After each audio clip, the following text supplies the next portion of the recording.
Hello, everyone. Good afternoon. For me, it's actually the morning, but good afternoon for everyone in South Africa. It's such a pleasure to be here today with you to moderate the sixth and final session in the 6-week bootcamp, e-commerce bootcamp by OnlineX. So it's really, really great to be here. And quick thank you to Sasfin, as well as UAfrica and PayFast for making this possible. We greatly appreciate their support. One quick note before we dive in, please make sure to stay on till the end of the webinar for a chance to win 2 Takealot vouchers worth 2,500 Rand. So make sure to stay at the end and you'll get that special chance. So today is definitely not about me. It's about the 2 wonderful panelists that we have to cover the wonderful topic of measuring our performance. So I'm just going to quickly introduce our 2 panelists. First, I'd like to introduce Anna Valina. She's the co-founder and retention lead for GrowThink. Anna is a seasoned growth and marketing data specialist with a track record of helping global and African brands. She's launched multiple digital brands across the continent that have grown into household names. She has built up passionate teams and has turned teams around. She has led retention and customer value management, analytics, customer care, customer experience, PR, and communications teams. So Anna is definitely qualified to speak today, and it's going to be a pleasure to listen to her. Our second panelist is Simon Lloyd. He's the co-founder of the performance marketing agency Algorithm Agency. Algorithm partners with e-commerce and lead gen clients in sub-Saharan Africa, UK, and the US. Lloyd is a true digital veteran, learning his craft in the digital trenches in the UK. And Lloyd first started in the music industry, which is pretty cool, building databases and some of the first websites for major recording artists. And then finally got me, Danny Gavin. I'm the founder and chief strategist of Optage, which is a digital marketing agency. I was born in South Africa. My parents took me away in '85 to Houston, Texas, and I've been trying to get back ever since. So hey, Anna and Simon, why don't you quickly just shout out hello, and then we can get into it. Hello, everybody. Really good to be with everyone here today. Thanks for joining us. I know it's an hour of your time, and I hope you learned something new and exciting that you can implement in your business. Yeah. Hi, everybody. Likewise, good to be here. And Danny, thank you so much. I've never, ever been called wonderful before. So yeah, looking forward to it. Cool. All right. So sort of the schedule for today is the first 30 to 40 minutes, we're going to be going through the journey of coming up with a measurement and analytics system. And then we'll have time at the end for questions. So if you have any questions, feel free to reach out in the chat and we'll make sure to try to cover as much as we can at the end. And yeah, so we're going to jump right in. So the first area of measurement is basically defining what success looks like for your business.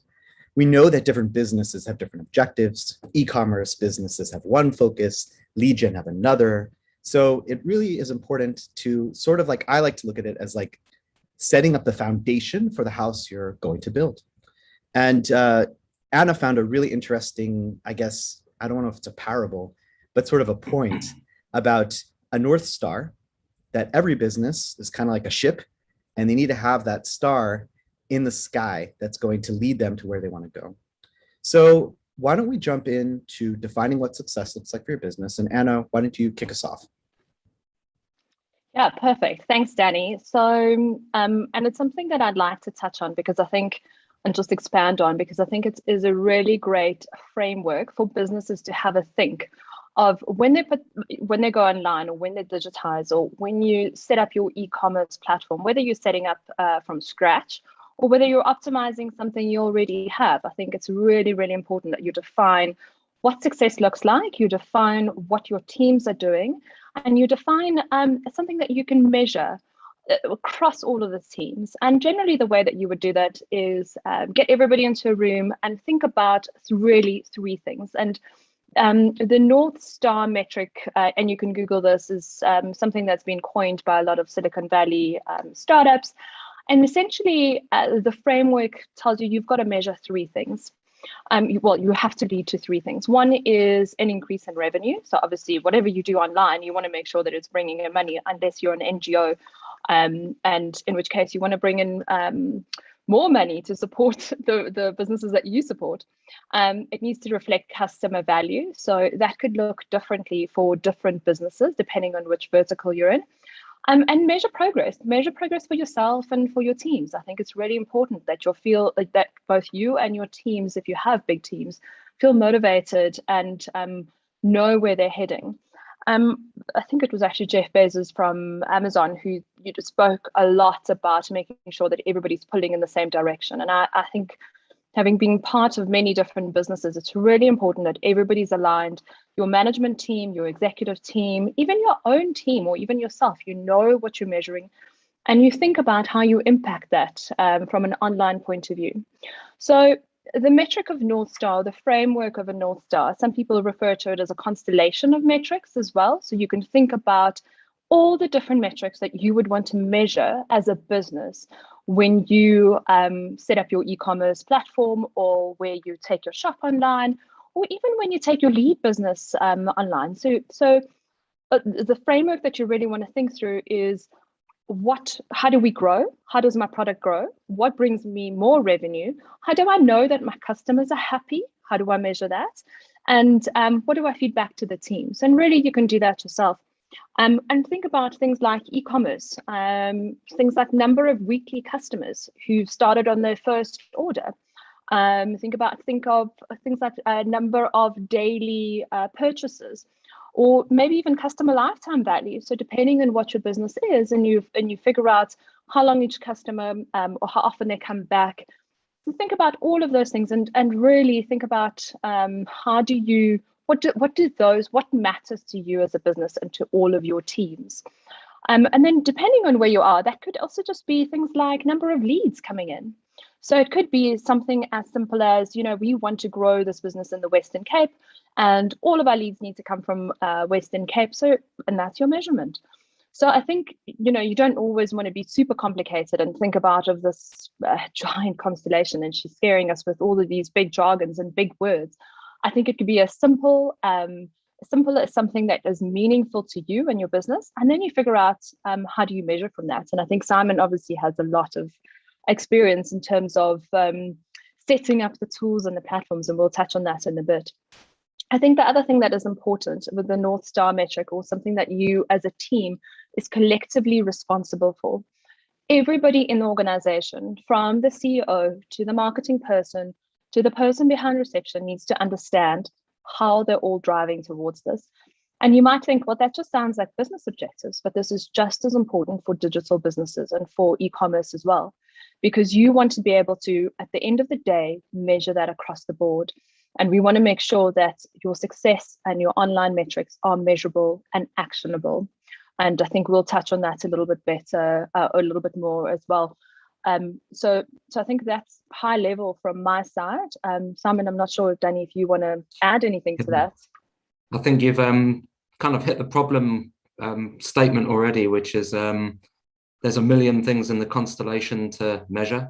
And this is where everybody goes wrong. So always use the same analogy, which is, what's the best thing about digital marketing? Well, marketing or e-commerce, anything these days is, you can measure everything. What's the worst thing about digital marketing and business? You can measure everything. So I always use that analogy of, where's Wally? So one of the most painful things I experience with all sectors, all types of business, particularly in exco sessions, leadership sessions, is nobody's actually clear on what the top, 3 or 4 things are that they actually want to measure as an indicator of success. So I spend many hours in executive teams where, even though everyone's agreed that these are the things that we're going to look at, and there could be 100 of them, nobody's kind of agreed on what the top 6 things will be. So then you spend 60% of all executive time and reporting time debating what's important.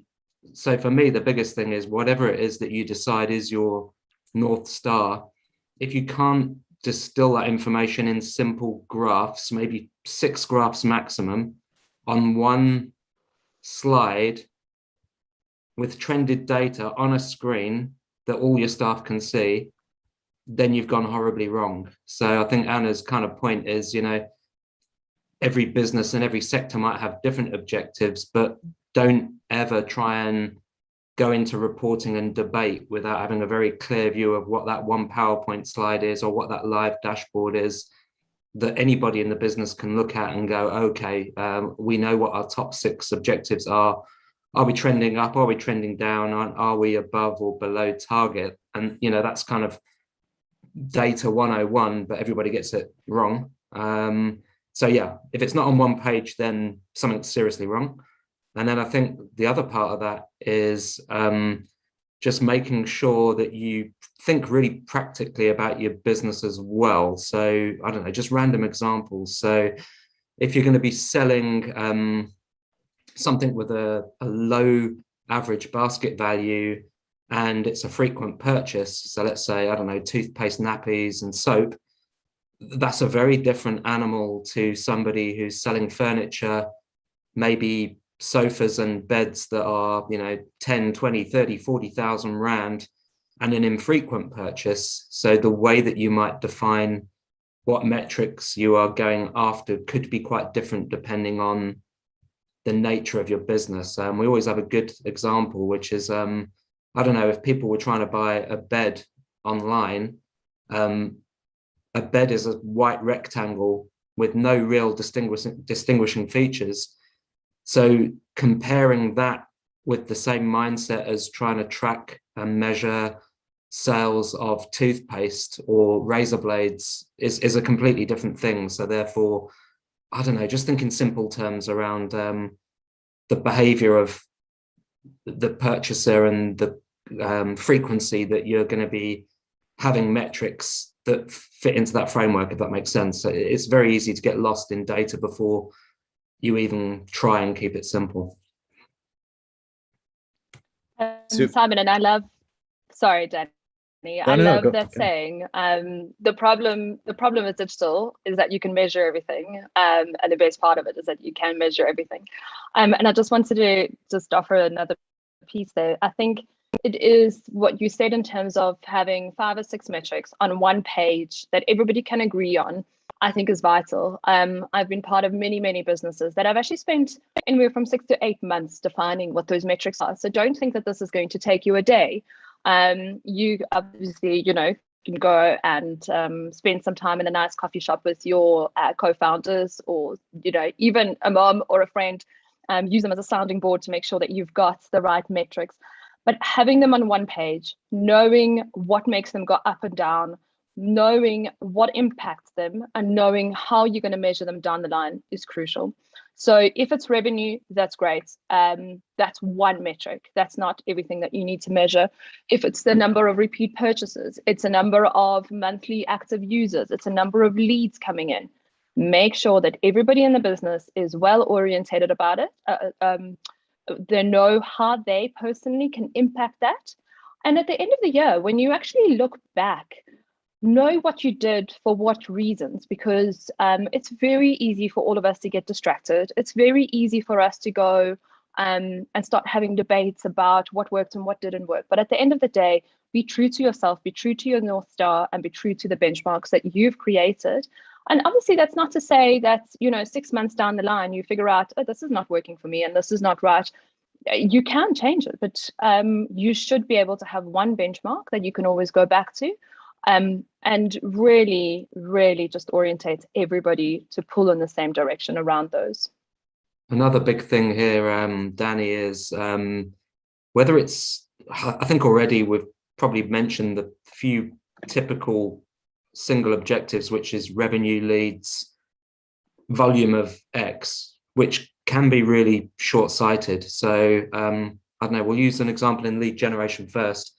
So if the objective is number of leads, then obviously it's quite often you're going to be measuring number of leads, but actually it's not number of leads, it's quality of leads. And then if you take it to the next level, it's not quality of leads, it's closure of leads. And then it's not closure of leads, it's repetition of closure of leads and revenue. So in lead generation or e-commerce, always start from the absolute final outcome in the funnel and measure that and then work backwards. And I think I've said this a number of times, is agencies in particular and marketers will start by coming up with metrics that make themselves feel good, like reach, impressions, clicks.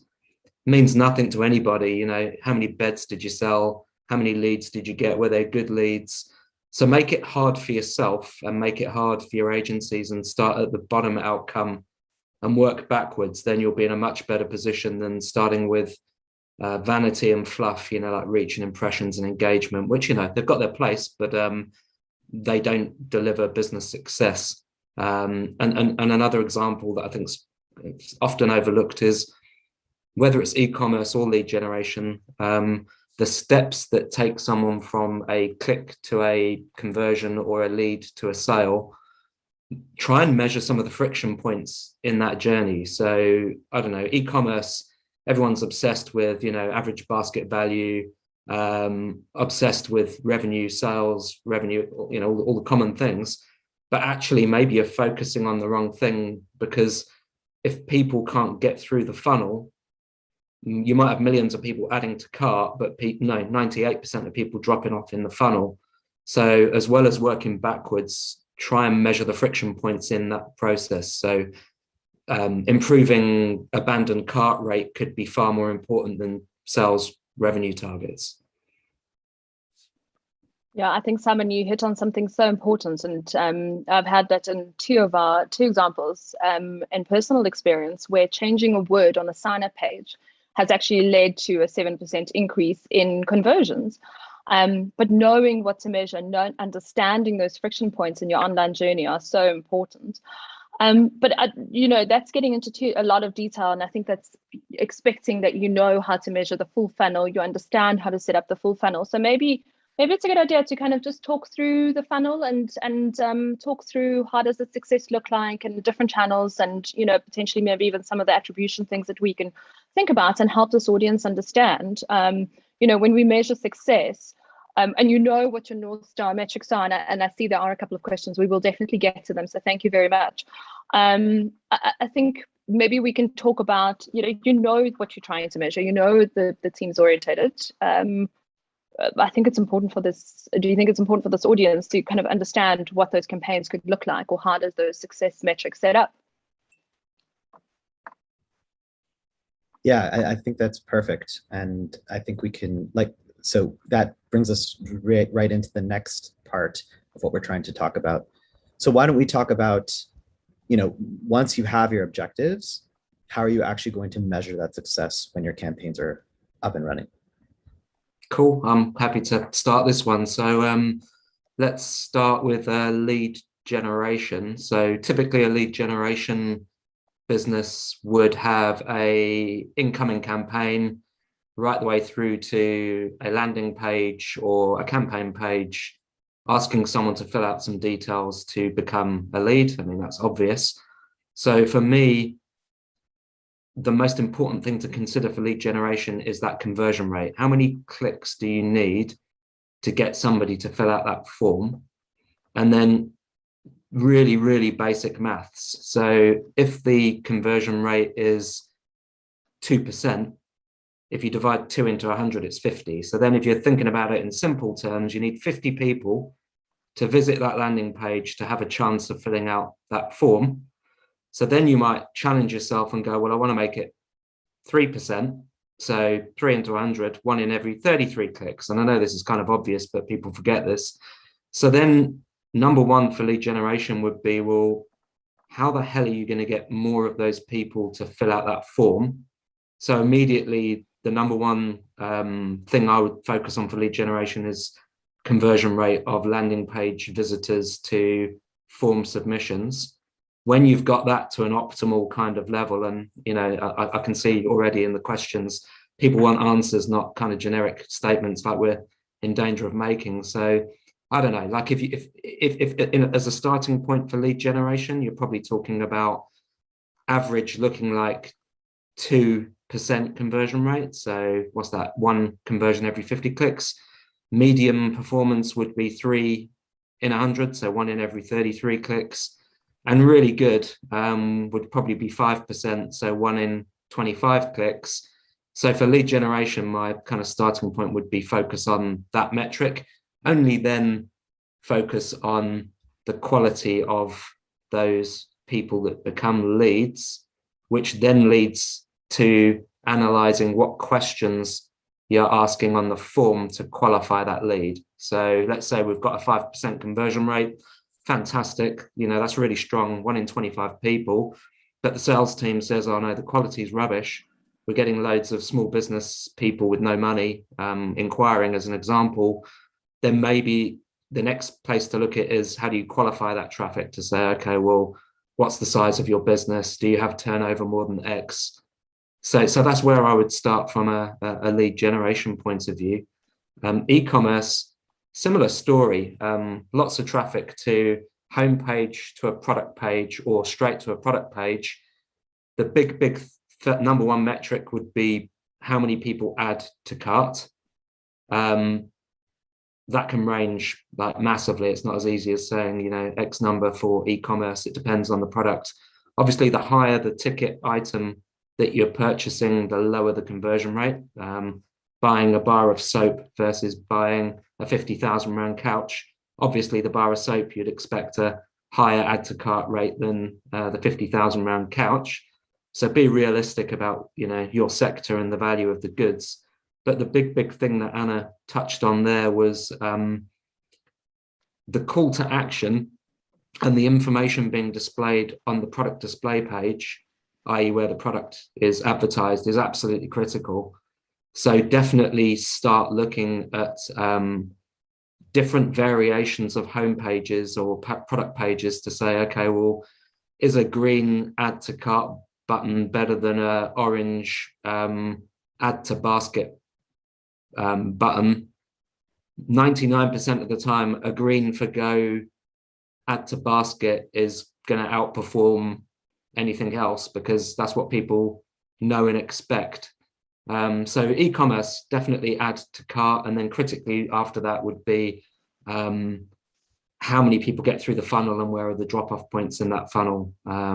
So yes, there's a million things you could add to what I've just said, but if I was to give anyone advice on B2B and e-commerce, that would be kind of where I would start to focus.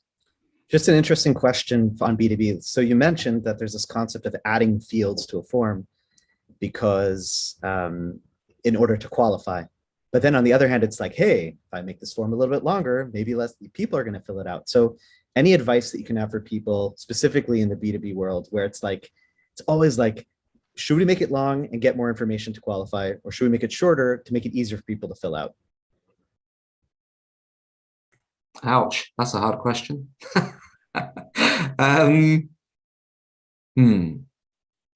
I mean, basics are the less you ask, the more people inquire. The more you ask, less people inquire.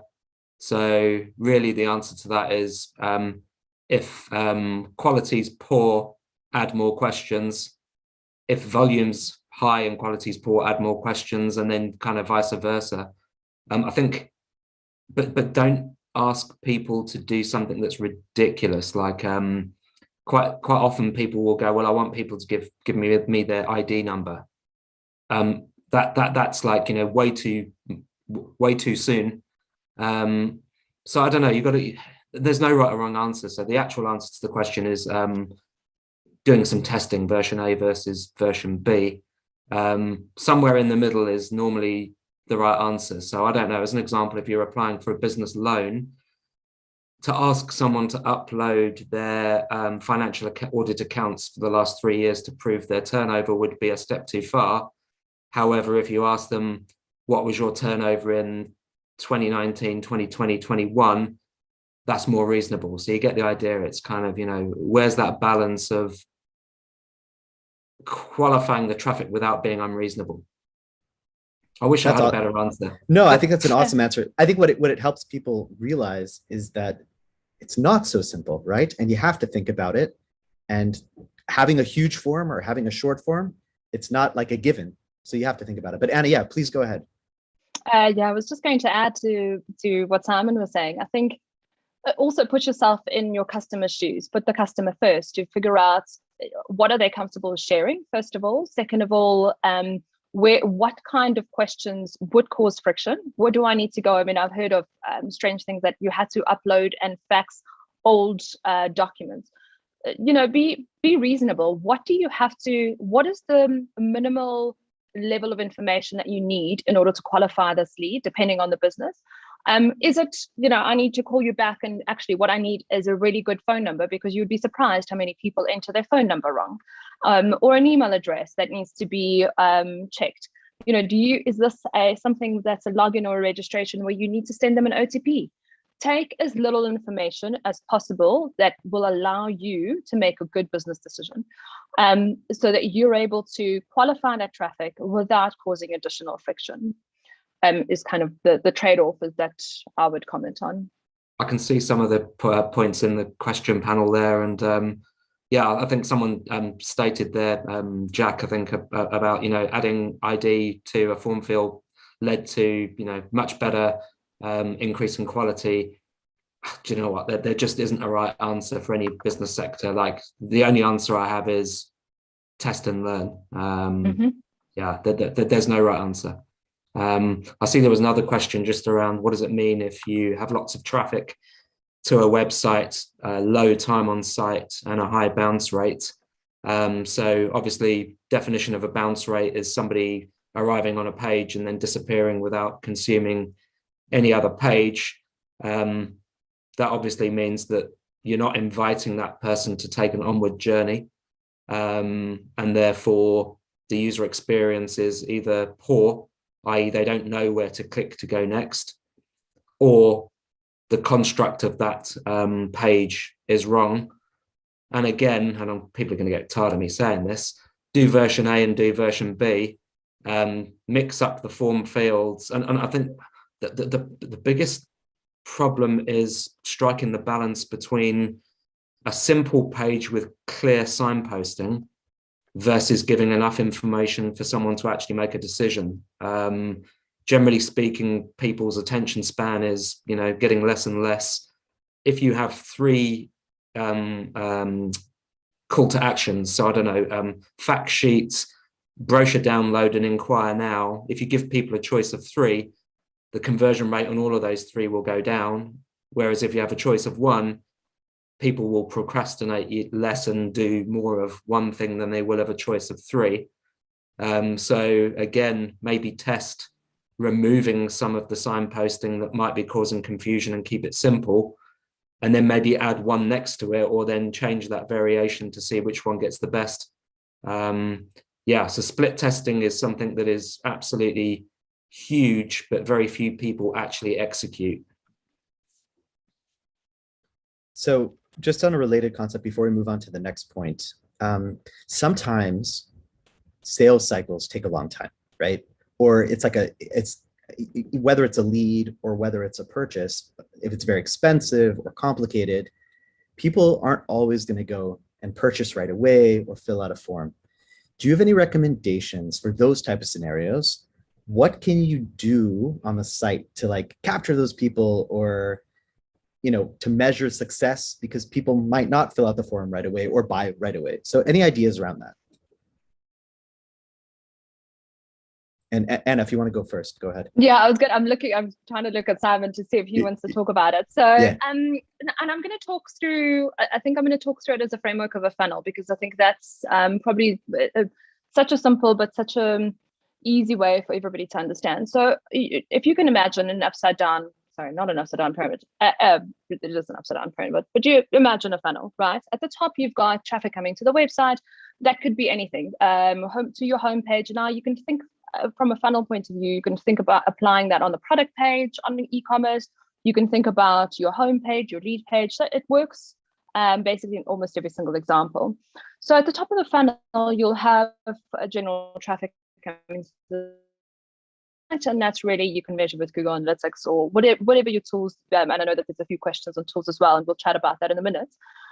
So that's at the top of the funnel. As you go down the funnel, so obviously, right, you go high level traffic, looking at website, particular products, add to basket would be here. checkout would be at the bottom. So it could also be that your checkout is somewhere in the middle, and remarketing and re-engagement is actually right at the bottom. So it depends on how you map your funnel out. So I think it is an important exercise that everybody does and understands how you track and how you measure and what every stage of the funnel does. And you can literally Google this and go growth funnel, and you will get a million e-commerce growth funnels to use as a framework. This is really, really simple. But to capture, Danny, to go back to your question, and Simon, I know you are very strong in terms of campaigns and setting up this for success. I think the best thing in my experience has been understanding what it is that customers are looking for, what the intent is, and then understand how you remarket and retarget these customers across different channels. So if you think about it from an e-commerce point of view, I mean, I'm going to use a typical South African example. I don't know if any of you have ever looked on Takealot and looked at swimming shorts, or you've looked at any kind of outfit for summer. For the next 4 weeks, you will be trolled through every single website, every single online place, how to buy your kids cozies, flip-flops. There are so many of these remarketing tools and remarketing ways, and some of them are creepy and stalkish and irritating, because you know what, I bought that outfit 3 weeks ago and you're still trying to recommend that I buy it. So no, you are actually going to get banned, in my view. But think about remarketing is one way through performance channels like Facebook and Google. But another way is actually understanding what content people are interested in. So something from a longer lead cycle, something that takes me in a B2B space, where I need to think about whether I need to spend this kind of money to solve this kind of solution. Think about content that would play a role in that. How do I advocate for you to really close that loop? And who are you in my sales cycle and in my funnel? And how do I really target the right level of content for you without being creepy and weird, and also stalking you, because that's not really allowed either. So I think, how do you improve and customers to come back and fill out that form? I think there are many different answers depending on what business you're in. I think there's different channels and different campaigns. And again, make sure that your campaigns are set up correctly for measurements, and understand which of these customers are coming back at what point. What drives them to conversion? I know in e-commerce, hot sales work really well, 10%, 5%, depending on your size of order. Finding ways to give your customers a small discount through CRM, for example, could also lead to conversion. So it all depends on which side of the business you're on, which vertical you're in, and really the user behavior that you're trying to elicit. I see a few more questions in the chat here around ClickFunnels, technology, etc. So I think probably the biggest problem with this sector is that there is tech that you can throw at any funnel or automation. And if you search for AI, automation, sales funnel optimization, there's a million and one tools. A lot of them are actually over-engineered and too expensive. So I think just try and keep things simple. So a lot of people will be using Shopify or WordPress or any other enterprise kind of CMS system. Probably the biggest thing is to think about the volume of people that are getting to a problem point in your funnel. So is it worth you spending hundreds of dollars a month on some fancy automation system when only 20 people get to step 2 in your funnel? The answer, unless you're a pretty big business, is normally no. So then Anna's already touched on like the power of Google and Facebook from a remarketing point of view. The only thing I'd say on that is, video content from a remarketing point of view is sometimes far more effective than standard display messaging. So, don't spend maybe as much money on video for awareness, maybe spend more on video for remarketing, where someone's kind of shown an interest in your product. But getting back to the point of like the sales funnel, in WordPress there'll be 101 plugins that you could choose, that you can literally just say, right, if person reaches step 3, send email to say, hey, we noticed you got to step 3, and you didn't purchase, is there anything we can help you with? And then if you make it even more practical, if the volume can justify it, as you'll probably know, one of the most frustrating things in a sales process for e-commerce is, I don't know, a problem with a payment gateway, or you don't want to do an EFT, or something hangs in the funnel. How awesome would it be if there's this magic thing that is chat in the funnel, not some generic chat bot on the homepage that says, hey, my name's Dave, would you like to chat to me? What would be much better is to have a WhatsApp chat or Facebook chat in the funnel when you're actually trying to purchase and can't purchase. So I think using tech, sure, maybe think more practically about how a human could help tip people into the point that you want them to get to. Yeah, so I don't know. I'm quite skeptical on big tech unless you're big e-commerce. So keep it simple is my kind of recommendation. Super. So I think that moves us on to like the next section, which is about executing your online strategy. So let's talk about, like, we've spoken about, what are the metrics and the funnel. So that's really good. But what are some of the most common tools that people should consider when deploying marketing campaigns and just running their e-commerce activities? Myself and Anna kind of have the same experience with this one as well, which is, look, particularly for e-commerce, actually, let's start with lead generation. For lead generation, number one tool of choice would be a A/B testing tool. So Google Optimize, there's a few. So I guess the most common would be Google Optimize, which is typically free, enables you to create page variations and split traffic in A and B so that you can measure the impact on how many people fill out forms. And then there's slightly more advanced ones where you need to configure pages. So VWO, Visual Web Optimizer, there's many, but Google Optimize would be probably the place to start if you're looking for a simple solution to do some testing.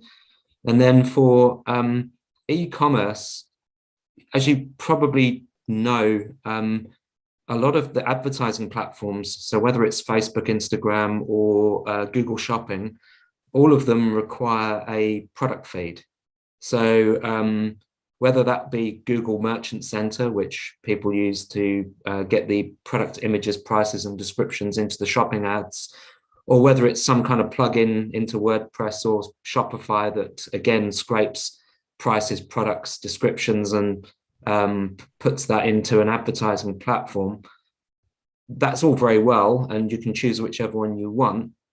But the problem is, whatever you choose, they all pretty much do the same thing, but it's the quality of the information that's in that feed that is the game changer. So one thing that we see time and time again is, I've got 2,000 products or anywhere in between, and it's in a product feed, and you've got spending loads of money on shopping ads and Facebook remarketing. But if you don't have decent short descriptions, decent images, or decent long descriptions, then why would a user purchase the product in the first place? So I think whatever tool you choose, and I think I'll give you my list of the essential ones now, but don't forget the quality of the stuff that goes into that product feed. It's absolutely critical. In terms of a top 3 or 4, obviously Google Analytics or an equivalent, but I think most people use Google Analytics. From that point, Google Optimize for testing and behavior, some kind of shopping feed mechanic. So whatever shopping feed plugin for Shopify or for WordPress, or an enterprise one if there is an enterprise one. And then I think for me, probably the biggest thing that I've seen making transforming success for people is a chat experience, but one that is manned by humans to help people, which is the most ridiculous thing to say in this day and age. But I saw another one there, which is heat maps. So I think in terms of understanding on-page behavior, Google Analytics is great for understanding, flows and time on pages consumed, but it's not fantastic for on-page behavior. Yeah, there's a lot of them. Hotjar is probably the most typical one that people use for basic heat map and user flow analysis. So yeah, there's not enough time to list them all, but again, keep it simple and definitely focus on quality of data, and the ability to do A/B testing is my kind of 2 cents. Super. Anna, do you want to add anything? No, I was laughing because I've just put in the chat that one of the things, or one of the tactics that has worked really well in the past for us is whenever we notice somebody having a really long dwell time on a page, or we saw them scrolling up and down repeatedly and staying there, and I'm talking about, like, I think we had set it at 1.5 or 2 minutes, I can't remember now off the top of my head, but we would pop up a human-based chat window to say, how do we help you? You know, it looks like you can't find something. And then obviously this, you're not going to do this for 2 rand products. But if you have the manpower and the ability to do that, it's actually remarkable what that does from a brand affinity and brand love, because you feel heard and you feel seen. And secondly, just from a conversion rate, because often you will have people, and especially in South Africa, who are still struggling to, you think companies are struggling to get online. Think about everybody's trying to purchase online or complete something online. I have these conversations daily about customers and people trying to just check out and can't check out, or I can't pay my bill because of some sort of friction. So I think don't overestimate your audience, but also don't underestimate your audience. Help them through it. Help them help you do business better. Super. Just some related questions. So, we're talking about campaigns a little bit. Do you have any advice for listeners on how much money they should be investing into campaigns? Is there like a metric? Is there, where should they start? That's a complex one. So the answer to that one is always, how much are you prepared to make a sale? And every time you ask a business owner this, quite often they won't give you an answer because they think you're trying to con them, but actually it's a serious question, which is, I don't know, if your average basket is going to be 1,000 rand, then how much are you prepared to pay in marketing costs to get that? So that's always the starting point. And then for me, I would do it by maths and then go, right, cool, you want to get X number of sales with a margin of X. That means the cost per click is roughly whatever, 2 rand, 5 rand, whatever it might be. How many clicks do you need to get one person to buy a bar of soap or whatever it might be? Check out in the basket. Okay, cool. How many of those can you then afford in order to come within margin? And margin is the one metric that doesn't get talked about enough when it comes to measurement. So everyone will say, I want 1 million rand of sales by Wednesday. That's cool. But, it answers your question, was it at what cost? So if the answer is 10% marketing cost, your answer is 10% of your objective, then the question is that realistic given the cost of traffic in that space? So, yeah, I think it's one of those where the maths has to guide the answer, but the business has to know how much they're prepared to pay per lead or per basket. Yeah. So interesting. It's kind of like, so the hidden metric is, which is really important, is margin, right? So yeah. So I'd imagine that when you're hiring an agency, that is something that they should be asking of, like, what is your margin? What's the different margins on products? And if they don't, you know that there's something wrong. And Anna kind of touched on it in the first part, which is saying how many active users you've got or how many sales you had could be the wrong metric to start with. Like, I don't know, lifetime value and phrases like that can scare people and can get quite complicated. But thinking of it in a different way, if you're selling, I don't know, toiletries, the answer might not be how many sales or sales revenue. It might be how many people repeat purchase in a time frame of X. And if they don't repeat purchase, it could be more of an indicator that your logistics and delivery and product satisfaction is broken, and therefore your business will be broken in the medium term if you don't focus on slightly longer term objectives. So yeah, I think chasing revenue and leads can be dangerous. You need to think more about the medium term. Super. All right, let's move on to our final section, and that's going to be about reporting and optimization. I saw there was a question earlier about data studio, something like pulling data into a spreadsheet, and then they want to combine their social media data and web data. So do you guys have any suggestions specifically when it comes to reporting and optimization of your campaigns and your e-commerce activity? Thanks, Simon. Here you go.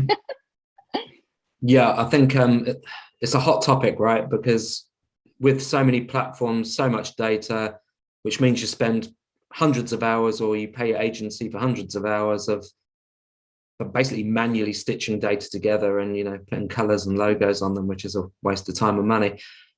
So things like Data Studio, etc., are great and are either free or cheap.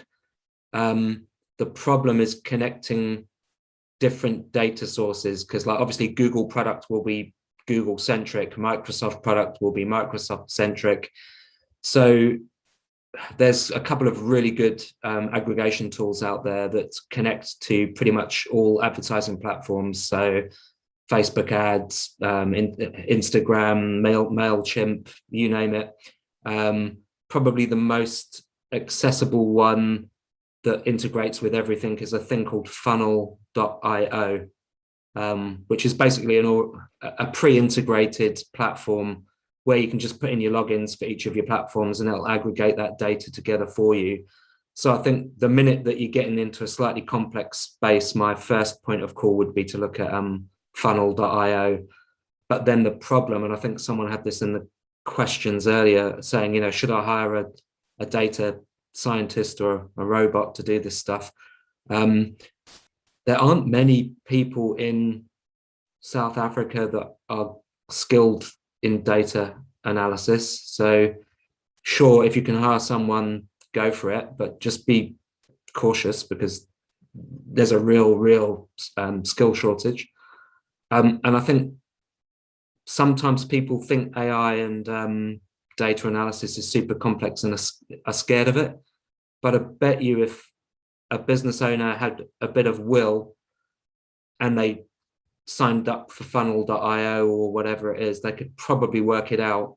So like all things digital, don't be afraid to roll your sleeves up and actually have a go at doing this stuff yourself. So yeah, my advice would be start with Data Studio. If it's more complex than that, then maybe look at funnel.io. And if it's getting complex in funnel, then try Googling it. And if it's too much and it's not where you want to focus your time, then look to hire a specialist. Just good luck finding them. Mm. Cool. I thought there was a good question that just came up. You know, please God, everything works out well, right? But often things don't go right? And it doesn't necessarily mean that it's not working, but maybe something's off, maybe it's the creative, maybe you're not spending enough. So how should someone approach it when there's myriads of possibilities? Where do you think you should start when things aren't going in the right direction? And I know it's a hard one because it's like so huge, but I'm sure people every day, like they look at something like, we don't know, like it could be 5-10 things that are the issues. But so any like general outlook or advice that you could give people? I've got a couple of things here, which would be number one, just a quick kind of simple question is, are you actually tracking where the traffic came from in the first place? So without getting into detail, like you can tag stuff to say, you know, sure, it came from Facebook, but was it in the news feed, or was it in a story, or was it blue, or was it purple? So I think step one is make sure that you actually know what creative the traffic came from that you think failed. The next one would be split testing to, you know, is ad A better than ad B, which you can only tell if you've got the tagging in place. But I think often the answer here is Another tactic within conversion rate optimization, or CRO as it's called, is to actually do a survey and ask people what they think. And don't, you know, everyone's so close to their own creative and their own business that you're not really objective. So ask people would be my kind of most obvious answer. And just to add to that, I think it also put your heads together and go, listen, you know, is this resonating? Is this working? Are there other external factors that could be affecting this? I mean, often we see seasonality, major. I mean, if you think about South Africa in the last 3 months, you can get affected by so many different things. And was it the channel? Was it the creative? Or was it because there were riots outside on the streets? Or was there because this particular sector is now currently affected by something? So one thing I think is, and I think in small businesses, often you might not have the volume of traffic to do a split test. If you can, that's going to be your first thing, is determining what the real problem is and what are you trying to solve for.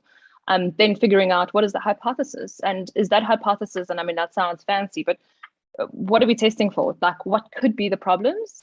And again, you don't need to get complicated and fancy about it.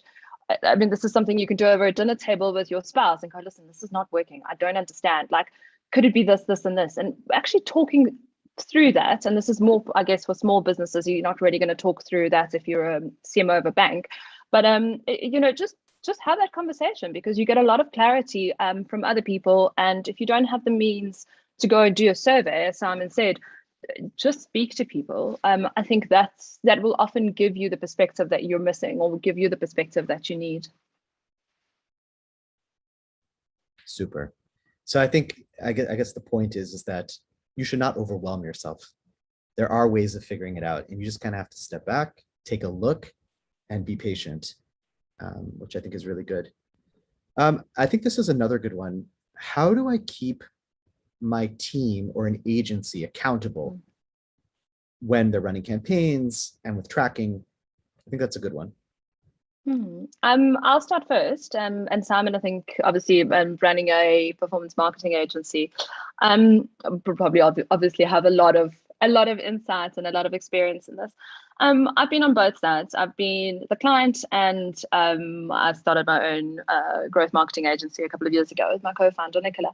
And often you want to make sure that, again, you understand what it is that you're measuring, because people have opinions. Every single CEO that I've worked with has opinions, but the data is what really tells the story. And if you arm yourself in that boardroom with the data, it's a lot easier to have that conversation with somebody who might have an opinion otherwise, and to hold yourself, I think, not just your agencies, but hold yourself accountable. What it is that I'm measuring, and am I actually being, is my ego driving this, or am I in the wrong? Could I be in the wrong? And I think it's often easy to be reflective, but sometimes it's not. So I think from both yourselves, your team, and your agencies, from a high level point of view, understand what you're measuring, understand what you expect from people, and understand what success looked like. Was it a pretty design on a page, or was it conversion into the funnel, into the checkout? I think it's really, really important, because then it's not a subjective conversation. It's a data-orientated conversation, which is a lot more helpful. Simon, I'm sure you have loads of experience and practical suggestions. Yeah, you've kind of covered it already, but it's easier said than done, which is ego and self-perception is, the biggest problem. Subjectivity can only be taken out by data. The problem with that is people don't tag stuff properly. So I don't know, like, it's a simple practical example. You spend all your effort on making sure that the Facebook single image post is beautiful with a purple swish here and a lowercase this or an uppercase that, and that's cool. Stuff needs to look decent. That's never going to go away. But if you don't tag it to understand that where it came from, and if you don't test the boundaries and kind of go, look, my corporate identity is orange and brown, and I don't want to introduce green. Well, this sounds horrible already. Don't like go into it by saying like, that's my corporate identity, there's no way I'm going to introduce green, how dare you. It's like, well, maybe that is the thing to do. And it doesn't mean that you have to test. It doesn't mean that you have to change it to test it. You can test it on a small portion of people, and then the data can tell you. Yeah, the big problem is people don't think about tracking and tagging before they deploy creative, and they don't think about doing more than one execution. They get obsessed with perfecting one execution. And the honest answer is you never know if something's perfect. So rather launch something fast, fail, and then test again than spend 9 million hours subjectively guessing if the design is what you think is aesthetically pleasing. So Simon, I think the trick is that if you have an Anna and you have a Simon on your team, then you're set, man. It's all good. I feel sorry for anyone with us on their team. All right. Well, we're 1 minute past the hour. This truly has been a pleasure. Anna and Simon, you've been wonderful, and I can say wonderful. And I think we've learned a lot today. And I think we all can't believe that this 6-week boot camp is actually over. But please God, OnlineX will be running something again soon.